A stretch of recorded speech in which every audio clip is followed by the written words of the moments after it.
What is up, y'all? Welcome back to episode 44 of That's No Moon Pod. Excited about this one, y'all. I can't even lie. Been waiting to talk about Ahsoka, and finally the day has come. Episodes 1 and 2 dropped today. Just got done seeing them.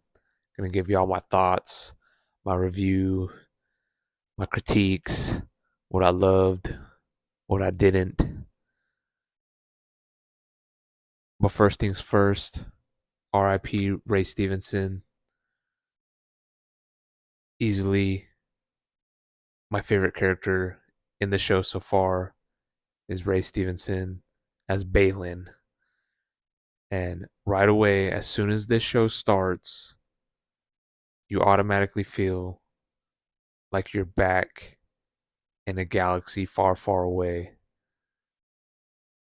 The red Lucasfilm titles, and then we get the crawl, the return of the crawl in Star Wars. From bottom to top in red lettering, you feel like you're back in Star Wars. And you don't feel like you're fully lost if you haven't been tuning into the Clone Wars and Rebels, because there's a whole lot of Rebels. I'm sure there will be a whole lot of Clone Wars in the future episodes, knowing Dave Filoni. But just seeing the crawl back in Star Wars right from the jump, it should have just never went away. They should have just kept it the whole time in everything they do, because it lets everyone know who haven't been keeping up with what's been going on in Star Wars. Okay, this is what's going on and what I'm watching right now. And this is what I have to expect. And the opening scene right after the crawl, you get that whole New Republic, spaceport, and then just the way the music swells in with the scenes and the characters, where they're talking, dialogue, um, and then the entrance of Balin, and I forget what his apprentice, the I forget what her name is, but just the way they entered the space station, and then that whole general whatever greets them, and he thinks he's all tough guy, but uh, Balin and his apprentice just wreck shop. They get the prisoner that they needed, and right away you just feel their power and their intimidation that they can send to people who underestimate them. And I thought it set the tone real nicely, just with the darkness, and again just the red lettering and the crawl, and just the way Balin Ray Stevenson delivers the lines. We're no Jedi. Um, it just feels good right away. Kind of just how the Phantom Menace made you feel. Boom, we're getting Jedi, we're getting Sith, we're getting Dark Side, we're getting the Force. And strangely enough, that seems like it's something that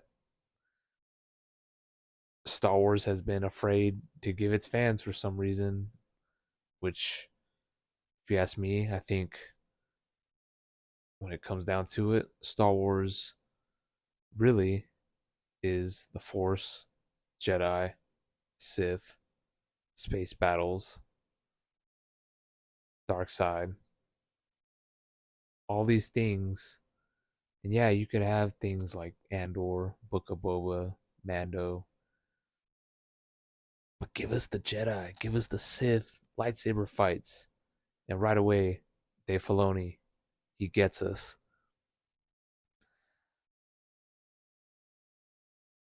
Rosario Dawson, I think, is knocking it out of the park as Ahsoka. I think she's been killing it since day one, ever since she got cast. She just has that Ahsoka feel to her, and she has that vibe and that demeanor to how I feel Ahsoka would be around this time for going through everything that she's gone through in her life.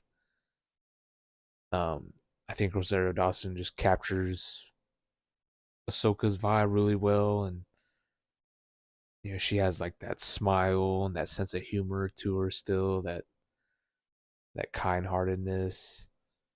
She's not deep down. She's a sweetheart. It's just her upbringing and how she was taught by Anakin and everything that she's gone through, seeing her master fall to the dark side and feeling abandoned and feeling like she's let down her own apprentice in Sabine, which I guess we'll get right into Sabine because I already feel like from what I've seen, some people say comments on YouTube, Sabine. I love Sabine from Rebels. I love the whole Rebels cast, seeing Hera, Chopper, um, a little glimpse of Ezra on the hologram. But really, other than Ahsoka, Sabine is kind of the character that we're really following so far in the show, which I see a lot of people already complaining about. But this is for the people that obviously haven't seen Rebels before and don't know who this chick is. And the first scene you get with her, I loved it the way she ditches that ceremony that she's supposed to be at, and she's just hightailing it out of there on the highway on her speeder.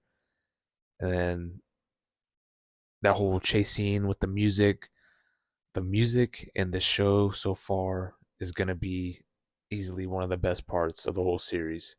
And I'm not trying to knock anything that what's to come. I'm just saying, just the music, and it's the same composer from Rebels and Clone Wars. So this guy gets Star Wars and the feel of it, and the score literally in each scene feels like it's a character in each scene. It's not just somewhere in the background just to kind of take up space. It actually has purpose in each scene, in each score that you hear. I feel like it just brings out more of the emotion from the actors and their delivery in each scene. Um, and that's easily one of my favorite parts so far of the show is just the score so far. But with Sabine's, when it kicks in, it kind of has like that. To me, it reminded me of some just kind of anime type style, Scott Pilgrim ish, or um, what else am I kind of thinking of? Some that kind of vibe type of music, that kind of kicks in, fast pace. Um, but it's cool. Just you get the vibe of who Sabine is. If you don't know, um, you get her whole deal. She's gonna do the opposite of what you tell her to do. She's gonna do her own thing, which gonna find out obviously later on usually gets her in some trouble. She's always in some kind of trouble, it seems like. That's just who she is. Uh but that's what makes her cool because she has that whole training being Ahsoka's former Padawan and later newly appointed again Padawan. But Sabine has Jedi training from Ahsoka. She's obviously the Mando ties, um, and just being around Ezra, um, and just the whole Rebels crew. It just kind of obviously rubs off on her as a character and kind of just who she is as a person at this point from where we last saw her. And I feel like they kind of had to divert from Ahsoka a little bit more uh, right away because I feel like more people know who Ahsoka is at this point. Um, just by obviously, if you've watch Book of Boba or Mando, like, oh yeah, that's what's her name from that episode of Boba or Mando. Um, but Sabine, majority of people have no idea who she is, so they kind of had to give her extra airtime to explain herself to the audience. And I kind of wish they would have went a different route with kind of how she helps, I guess, Ahsoka, because from when we see Ahsoka and she's at that planet and she finds the map in that kind of Jedi Survivor style puzzle kind of tomb.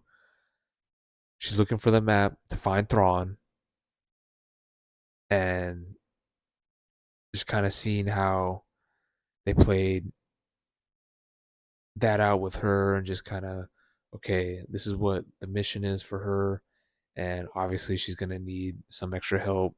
That's where Sabine comes in, and you just knew she was gonna mess something up with the map as soon as Ahsoka gives the map to her and tells her the map stays here.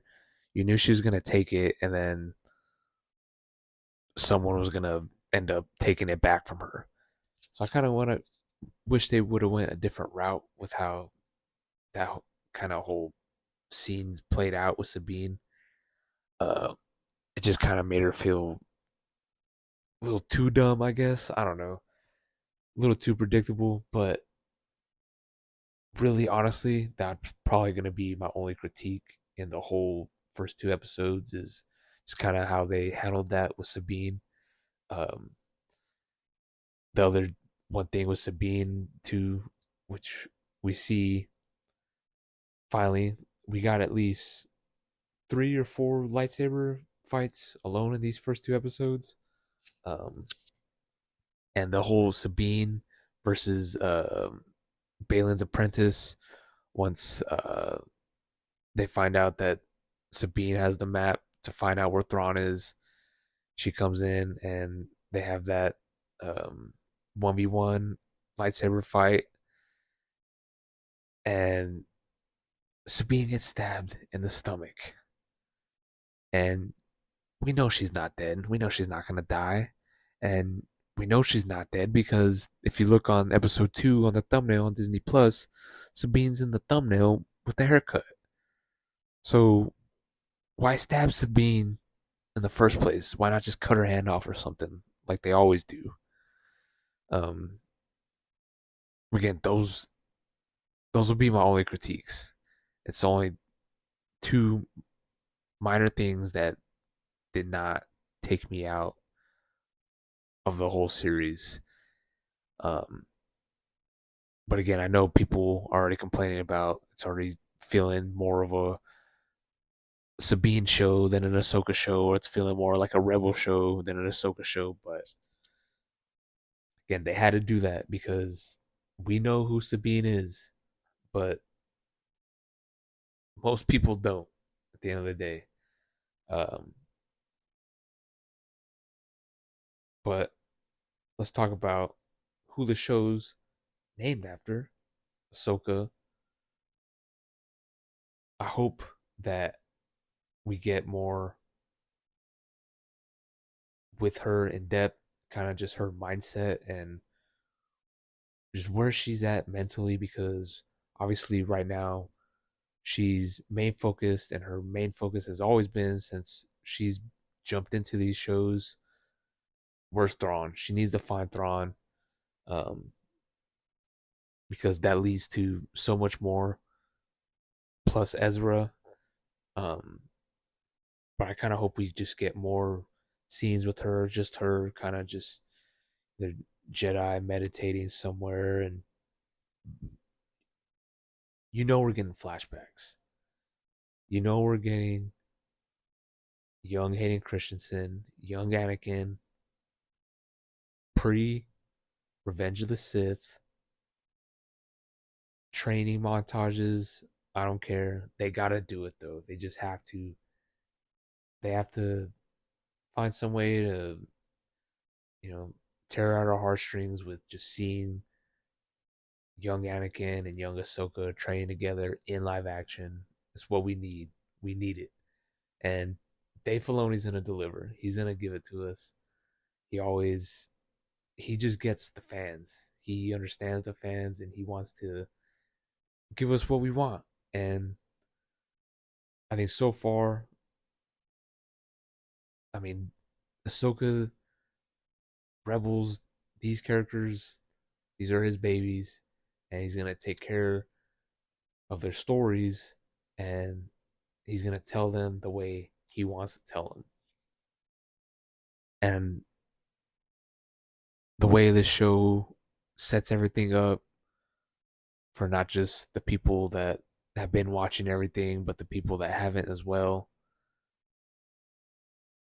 You can tell that it knows where it wants to go, and you're not left with, well, I guess I'll check out next week's episode, see what happens.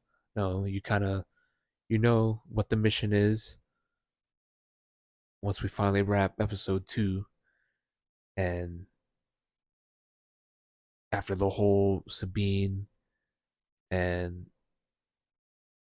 Ahsoka kind of their whole storyline plays out, and then Sabine kind of redeems herself more to Ahsoka and regains her trust. Um, and Ahsoka's willing to take her on as a Padawan again, which is cool because I feel like the show, especially for Ahsoka's sake, needed that because seeing Balin and his apprentice, and then Balin has, um, they have that side piece with that one guy that fought, or it might be a guy, it could be a woman, I don't know, the Inquisitor bladed dude who threw the lightsaber at Ahsoka. She dodged all with ease. Whoever that was fighting Ahsoka with that Inquisitor blade, man or woman, I wonder who that is because again they're wearing a mask the whole episode and they never take it off. So it could be someone that we're not expecting, or it just could be no one. But still, cool character nonetheless. Um, Again, Balin easily my favorite character in the show. I really like what they're doing with that Dathomir witch. Um, it just has like the Jedi Survivor, Jedi Fallen Order vibes to it.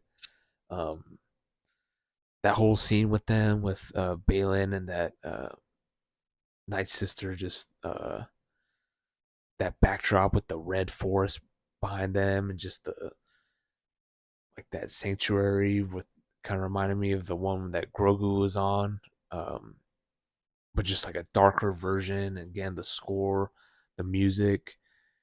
Um, I really like like they. It looks like the volume. They're obviously using the volume a lot. You could tell in certain scenes, but I feel like they're doing a little bit better job of just making it feel like more authentic, I guess, or lived in. Um, the CGI for the most part, I thought was really good. Um, the lightsabers do have that kind of rebels skinny aesthetic to them, which is not my favorite. I'm more of a original trilogy style lightsaber aesthetic, just kind of to where they look bigger, or just like heavier almost. Even though I do love the faster paced style fighting though from the prequels, if you could give me original trilogy lightsaber aesthetics with prequel trilogy lightsaber fighting styles, I think that would be my ideal visually. But since this is going off of Rebels mostly, they got to kind of have that Rebels aesthetic, and that goes with the lightsabers as well. Which that was one of my favorite scenes as well with that droid after they look back at the hologram from when Balin and his apprentice tore down that whole space station in the beginning of the first episode, and they're kind of scanning and analyzing their lightsaber hilts, and they're able to kind of determine who it is and where the lightsaber hilt come from. And I thought that was a cool scene because you never really get in-depth scenes with the lightsabers and their Jedi's weapons and their hilts. You never really get cool scenes like that. So that was one that I really liked. Um, Again, yeah, just R.I.P. Ray Stevenson. He just looks so cool. As he has like that Game of Thrones Night Watch style jacket and hood. He just looks big and menacing. He's obviously the Darth Vader to um, Thrawn's the Emperor, pretty much. Even though we don't see Thrawn, which I thought they were definitely gonna at least show the back of his head or something. Uh, because most people, I'm assuming, obviously haven't probably seen Rebels, Clone Wars, and Red and the Heir to the Empire. So Ahsoka's looking for this guy Thrawn. Who's Thrawn? I don't know who Thrawn is. Show show the people what he looks like. Cause and plus, I just want to see how he looks in live action. We see him obviously in the trailer, so we know he's eventually gonna be popping up. But I thought they were gonna at least show him once, at least the back of his head or something. You know what I mean? Just to kind of give the people who don't know who Thrawn is, like, oh, that's Thrawn. Okay, he looks cool or he looks scary, whatever. Um, I kind of, I really wish they would have just given us something like that with Thrawn, because that's the whole point. At the end of the day, um, that's pretty much the mission: and find Thrawn, find Ezra, and who knows what else. So I am surprised that they didn't show him, but they gotta show him in episode 3. They just have to. Um, it was cool seeing Hera, Chopper. It's gonna have um, all the feels that Star Wars makes you feel, especially when you know the lore and you know, if you're sweaty like me, it's extra special for people like us. Um, and they just got to get the casuals to keep tuning in every week because they know we're going to keep tuning in no matter what because we want to see where this goes. Um, I just think the people behind this show, the cast, the crew, everyone, and just the vibe so far, and from what I'm seeing, first reactions of people seems like a lot more people are digging it than not, which is always a good sign with Star Wars. Um,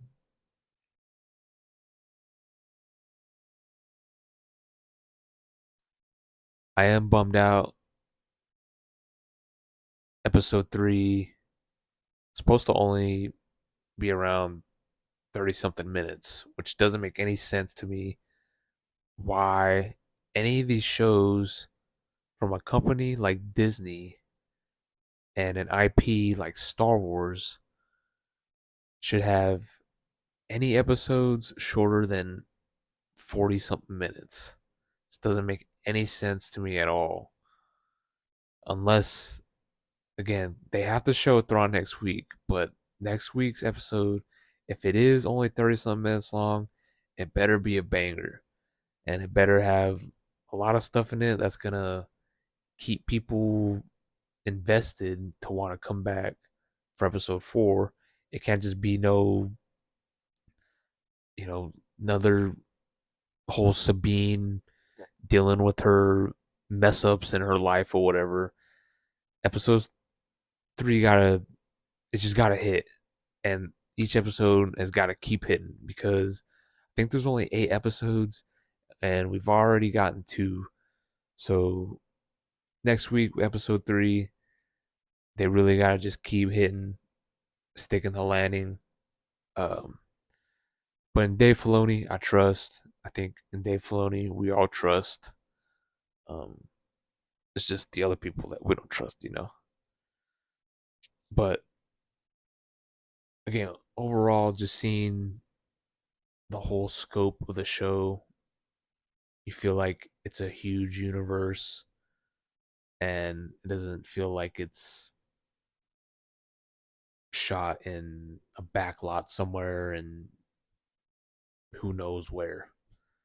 Uh, just the scale of the show, it feels like a movie. You know, honestly, it kind of has that vibe to it, not just with the crawl, but again with the music, the story, just the whole feel of the show. Just so far feels like a movie, which is awesome, and it should feel like that because that's what this IP deserves. Star Wars deserves this, you know, scale of just it shouldn't feel confined, and confined I mean you could tell one specific story about a specific person, but again, this is Star Wars. It's you're supposed to go to planet, jump to light speed, new species, new characters, creatures, languages. It's supposed to be lived in, and I think Dave Filoni is capturing that perfectly so far with Ahsoka. I'm trying to think of anything else.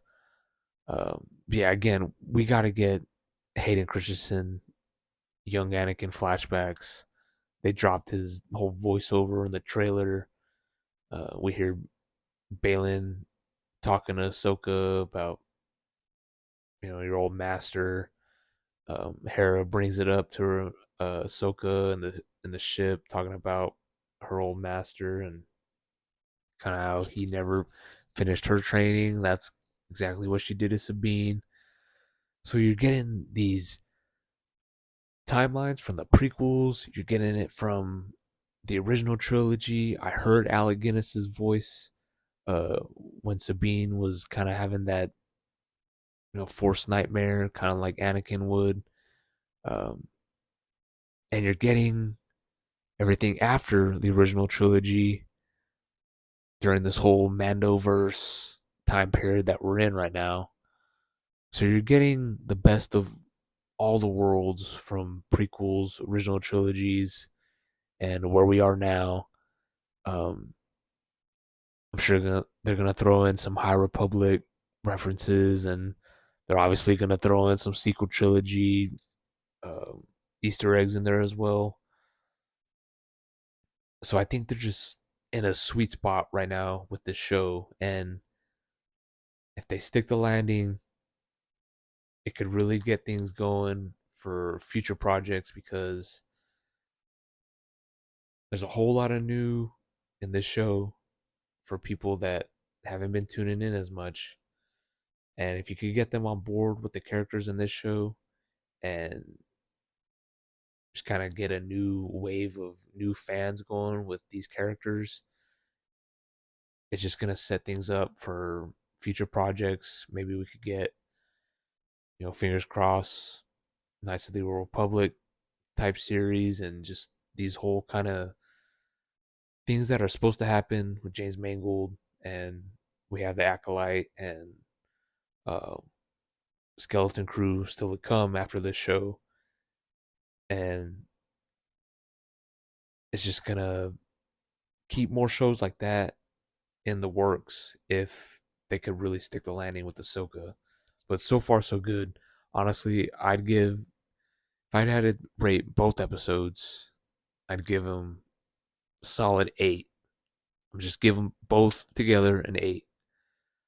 Because I don't want to sound like I'm overhyping it, or I'm just being honest.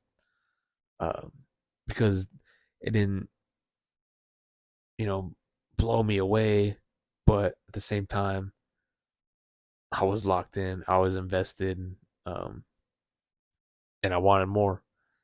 And at the end of the day, that's kind of all you want from a TV show. So all we can do now is wait and see what happens next week.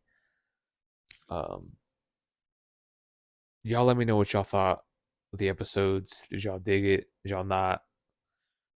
Let me know down below in the comments. Um, follow me on my socials. All the links will be in the description. Like, comment, subscribe. Thanks to whoever is listening to this right now. I can't thank you enough. Really, Star Wars is my bread and butter. It's how this whole channel started for me. It's kind of how I intended this channel to go, to be honest. I kind of just thought I was going to hop on here and talk about Star Wars all the time, and just the way things have been going recently throughout the years with Star Wars. Talking about Star Wars isn't necessarily the best thing to do anymore. For a while, it seemed like it was, but just the whole how divided it is, and um, you're pretty much just asking for it if you make a Star Wars channel now. But I still wanted to do it because, like I said, it's my bread and butter. It's what I love to talk about.